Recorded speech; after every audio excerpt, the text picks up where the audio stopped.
دیکھیے 4 چیزوں کے ذریعے فطرانہ جو ہے وہ ادا کیا جا سکتا ہے، گندم کے ذریعے، جو کے ذریعے، کھجور کے ذریعے اور کشمش کے ذریعے۔ اگر کوئی بندہ مالدار ہے اللہ کے فضل سے، وہ کشمش کے ذریعے صدقہ فطر ادا کرنا چاہے تو 1100 روپے ایک آدمی کے، اگر کھجور کے ذریعے ادا کرنا چاہے تو 900 روپے درمیانی کھجور، اس سے بہت اونچی ریٹ کے بھی ہیں، نیچے ریٹ کے بھی، اور جو کے ذریعے اگر کوئی ادا کرنا چاہے تو 110 روپے کے اعتبار سے ایک آدمی۔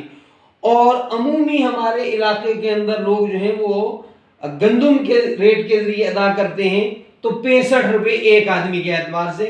اگر شرعی سفر کے اندر ہیں آپ اور دقت ہے تو روزانہ رکھیں، دوسرے وقت میں آپ قضا کر لیں، یہ آپ رکھنے والے پر منحصر ہے کہ اس کے ایمان کا کیا تقاضا ہے، اور رکھیں۔ صدقۃ الفطر اصل وہی ہے کہ جو نماز سے پہلے ادا کیا جائے، اور بہت پہلے بھی ادا کرنا چاہیے، مثلا رمضان شروع ہو گیا ہے، بلکہ ایسا کرنا چاہیے جو لوگ معقول طریقے سے صدقۃ الفطر دیتے ہیں وہ اتنا پہلے دے دیں کہ جن کو وہ دیتے ہیں جو اس کے مستحق ہیں، تاکہ وہ اپنی خریداری کر سکیں، اپنا غلہ خرید سکیں، اشیاء خوردنی خرید سکیں اور اپنا کپڑا بنا سکیں۔ آپ دیکھیں حلہ بول اور میں ہوں اقماز خان، اور میرے ساتھ آج مولانا فتح محمد سینئر نائب صدر علماء اہل سنت و جماعت ضلع پونچھ موجود ہیں۔ میں ان سے بات کروں گا فطرانے کے حوالے سے، کیونکہ رمضان الشریف ختم ہونے جا رہا ہے اور 10 روزے رہ گئے ہیں اس کے، اور اس کے بعد جو ہے ہمیں فطرانہ ادا کرنا ہے۔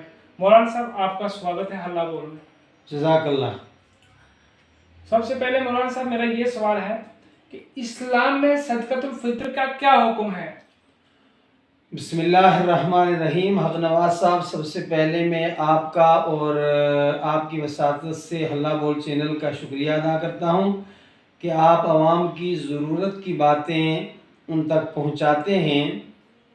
بنیادی بات ہمیشہ یہ یاد رکھیں کہ اسلامی تعلیمات کا خلاصہ 2 باتیں ہیں: خدا کی بندگی اور بندگان خدا کی مدد۔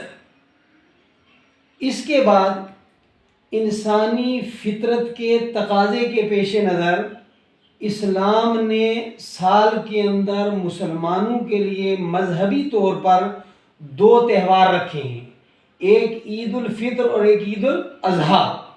عید الفطر جو ہیں رمضان کے روزوں کے مکمل ہونے پر اظہار خوشی میں ہے، لیکن اسلام میں اظہار خوشی کے موقع پر جہاں یہ ہے کہ اپنے رب کے حضور نماز ادا کی جائے، دوگانہ ادا کیا جائے، وہاں اس کے ساتھ ساتھ اس وقت تک گویا اسلام خوشی کو کسی کے لیے خوشی قرار نہیں دیتا جب تک کہ اس کے غریب پڑوسی کو بھی خوشی کے اندر شریک نہ کیا جائے۔ سن 2 ہجری میں جب حضرت نبی اکرم صلی اللہ علیہ وسلم نے مکہ مکرمہ سے مدینہ منورہ ہجرت کے دوسرے سال، یعنی جنگ بدر جس سال ہوئی ہے، 17 رمضان المبارک کو جنگ بدر ہوئی، اسی سال روزوں کی مکمل فرضیت بھی ہوئی اور صدقۃ الفطر کی جو ہے فرضیت بھی ہوئی۔ صدقۃ الفطر کی فرضیت کا بنیادی مقصد 2 ہیں۔ نبی صلی اللہ علیہ وسلم نے فرمایا کہ ہر روزے دار کے اوپر صدقۃ الفطر واجب ہے، یعنی ضروری ہے اس کو ادا کرنا۔ فائدے اس کے 2 بتائے کہ آداب کے اعتبار سے جو روزے میں چھوٹی موٹی خامی رہ جاتی ہے تو صدقۃ الفطر کے ذریعے وہ کمی جو روزے میں چھوٹی موٹی ادائیگی اس کے ادب کے اعتبار سے رہ جاتی ہے اس کو پورا کرنا، اور دوسرے مساکین کو عید الفطر کی خوشی میں شریک کرنا تاکہ وہ بھی اچھا پہن سکیں، اچھا کھا سکیں۔ یہ بنیادی مقصد ہے صدقۃ الفطر کا۔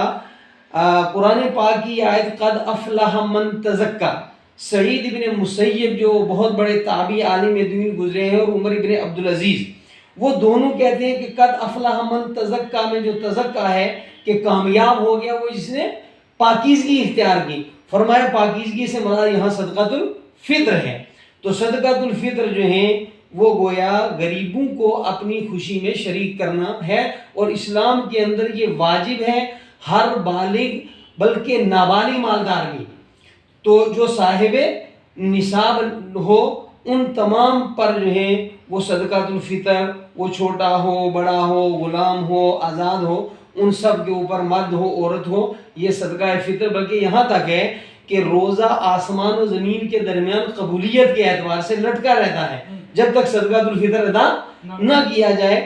تو گویا صدقۃ الفطر ادا کرنا اس لیے بھی ضروری ہے کہ تاکہ روزہ کامل طریقے سے بارگاہ خداوندی میں قبول ہو جائے۔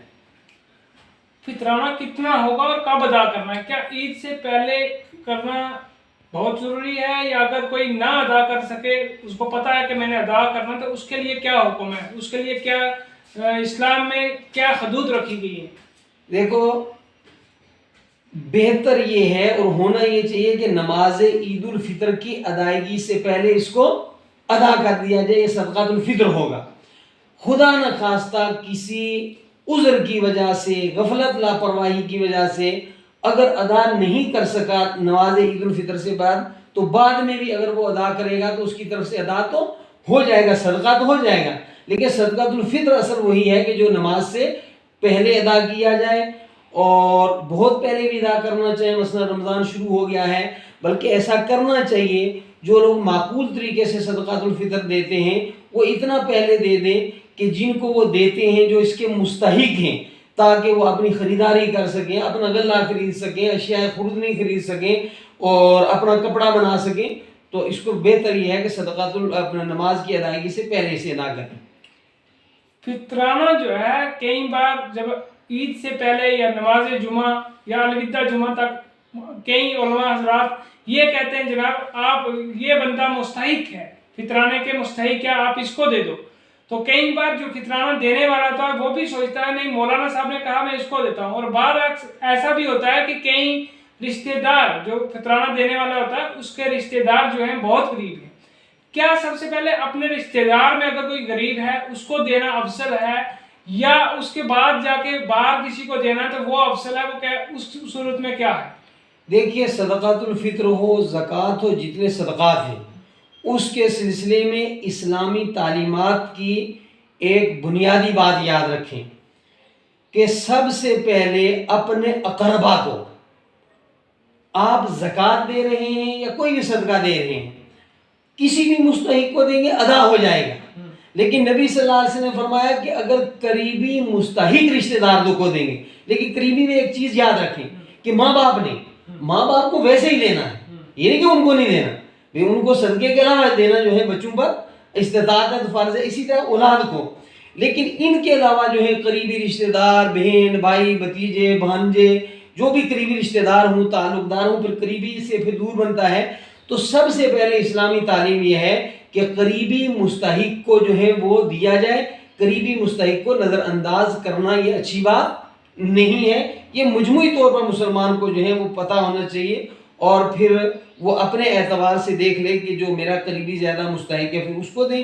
پھر یہ بھی ہو سکتا ہے کہ کچھ اس کو دیں کچھ کسی دوسرے کو دیں، یہ قاعدہ ہے موٹا۔ تو اس کے بعد مجھے یہ بتائیں مولانا صاحب، جب یہ کئی بار ہم روزہ اپنی لاپرواہی سے چھوڑ دیتے ہیں، جناب ہم روزہ نہیں رکھ سکتے ہیں، ہم باتیں کرتے ہیں مجھے پیاس لگتی ہے، مجھے یہ ہوتا ہے، مجھے وہ ہوتا ہے، تو وہ روزہ چھوٹ جاتا ہے۔ جب روزہ چھوڑ دیا جاتا ہے تو وہ لاپرواہی میں چھوڑا جاتا ہے، اس کے لیے کیا حکم ہے؟ کیا اس کا ہدیہ یا کچھ اگر ہو سکتا ہے تو وہ کیسے ادا کرنا ہے؟ اس میں کیا؟ دیکھیے لاپرواہی سے روزہ چھوڑنا بغیر شرعی عذر کے اس کا کوئی مالی جو ہے معاوضہ نہیں ہے، ٹھیک ہے، اس کے لیے تو اس کو روزے ہی رکھنے ہیں، اور وہ بھی نبی صلی اللہ علیہ وسلم نے فرمایا جو جان بوجھ کر بلا عذر رمضان کا ایک روزہ چھوڑ دے، اگر سال بھر بھی وہ روزے رکھے تو اس کی بھرپائی نہیں ہو سکتی۔ ہاں جو معذور لوگ ہیں، معذور میں یہ ہے کہ آپ مسافر تھے اور صورتحال یہ ہے کہ مسافرت میں روزہ مشکل ہے، اور قرآن پاک نے مسافر کو روزہ کی رخصتی دی ہے، یا آپ وقتی طور پر بیمار ہیں لیکن ایسی بیماری ہے کہ بعد میں ختم ہو جائے گی، رمضان کے بعد پھر آپ اس پوزیشن میں ہو سکتے ہیں کہ روزہ رکھ سکیں، تو اس روزے میں قضا ہے، کوئی دقت نہیں ہے، کوئی گناہ نہیں ہے، کیونکہ عذر کی وجہ سے آپ نے چھوڑا، تو اس کی قضا ہے، اس کی کوئی مالی جو ہے وہ معاوضہ اور بدلہ نہیں ہے۔ ہاں اگر اتنے بیمار ہیں اور امید ہے کہ اب یہ درست صحت مند نہیں ہو سکتا، اس پوزیشن میں رمضان کے بعد بھی نہیں آ سکتا کہ صحت مند ہو کر روزہ رکھے، یا عمر کے اس مرحلے میں پہنچ جاتے ہیں بہت سارے بزرگ، تو ان کے لیے یہ ہے کہ وہ فدیہ دیں گے. ایک روزے کا فدیہ ایک فطرانہ ہے. وہ فطرانے کی مقدار بھی بتائیں گے. سفر کے لیے کیا حکم ہے؟ کئی بار ہم سفر میں جاتے ہیں اور ہم سوچتے ہیں نہیں سفر میں ہے ہی معاف ہے روزہ، ہم بالکل صحت تیار ہوتے ہیں، سفر کر سکتے ہیں، اور پھر ہم کہتے ہیں نہیں آج سفر میں تھے اور ہم نے روزہ اس لیے چھوڑ دیا کیونکہ ہم سفر میں تھے. اس کے لیے کیا حکم ہے؟ دیکھیے شرعی حکم تو قاعدہ کلیہ ہوتا ہے. اگر شرعی سفر کے اندر ہیں آپ اور دقت ہے تو روزہ نہ رکھیں، دوسرے وقت میں آپ قضا کر لیں. یہ اب رکھنے والے پر منحصر ہے کہ اس کے ایمان کا کیا تقاضا ہے، اور رکھیں تو بہت اچھی بات ہے. جیسے عمومی آج کے دور میں سفر میں کوئی دقت نہیں ہوتی، جیسے گھر میں ایسا ہی آدمی سفر میں بھی ہے تو اہتمام کرنا ہی بہتر ہے. مجھے یہ بتائیں کہ مقدار کتنی ہے فطرانے کی، مطلب کتنا فطرانہ ہوگا اس بار، کتنا ادا کرنا ہے، اس کی مقدار کیا ہے؟ دیکھیے 4 چیزوں کے ذریعے فطرانہ جو ہے وہ ادا کیا جا سکتا ہے. گندم کے ذریعے، جو کے ذریعے، کھجور کے ذریعے اور کشمش کے ذریعے. جو، کھجور اور کشمش 3.5 کلو کے اعتبار سے، اور گندم 2.25 کلو. اس وقت جو ہے ہماری تنظیم علماء اہل سنت والجماعت نے عوام کے سہولت کے لیے خود ریٹ معلوم کر کے جو مقدار متعین کی ہے. اگر کوئی بندہ مالدار ہے اللہ کے فضل سے، وہ کشمش کے ذریعے صدقہ فطر ادا کرنا چاہے تو 1100 روپے ایک آدمی کے. اگر کھجور کے ذریعے ادا کرنا چاہے تو 900 روپے درمیانی کھجور، اس سے بہت اونچی ریٹ کے بھی ہیں، نیچے ریٹ کے بھی.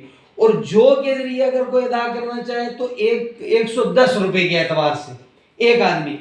اور عمومی ہمارے علاقے کے اندر لوگ جو ہیں وہ گندم کے ریٹ کے ذریعے ادا کرتے ہیں تو 65 روپے ایک آدمی کے اعتبار سے. لیکن میں گزارش کروں گا کہ اب ہمارے یہاں بھی مالی سطح عمومی لوگوں کی بہت اچھی ہو گئی ہے، لہذا کم از کم آپ اتنا دیں کہ آپ کا جو جس خاندان کو آپ دے رکھیں وہ پریوار کم از کم 1-2 دن خوشی سے عید ادا کر سکے. تو کم از کم کوشش کریں کہ بھئی وہ جو کے ذریعے 110 روپے کے اعتبار سے، بہرحال اگر آپ گندم کے ذریعے بھی دیں گے 65 روپے کے اعتبار سے تب بھی ادا ہو جائے گا. اس کو اچھی طرح یاد رکھیں. یہ ہماری عوام چونکہ اس اعتبار سے تھوڑی ناآشنا ہے کہ بھئی صرف گندم ہی کے ذریعے نہیں بلکہ کشمش کے ذریعے، اور کشمش کے ذریعے سے جو رقم بنتی ہے وہ 1100 روپے، کھجور کے ذریعے 900 روپے، اور جو کے ذریعے 110 روپے، اور گندم کے ذریعے 65 روپے ایک آدمی. یہ تھے ہمارے ساتھ مولانا فتح محمد، جنہوں نے بتایا کہ فطرانہ جو ہے کب اور کیسے ادا کرنا اور کتنا ہوگا. آپ دیکھتے رہیں اللہ بول، اور مجھے دیجیے اجازت.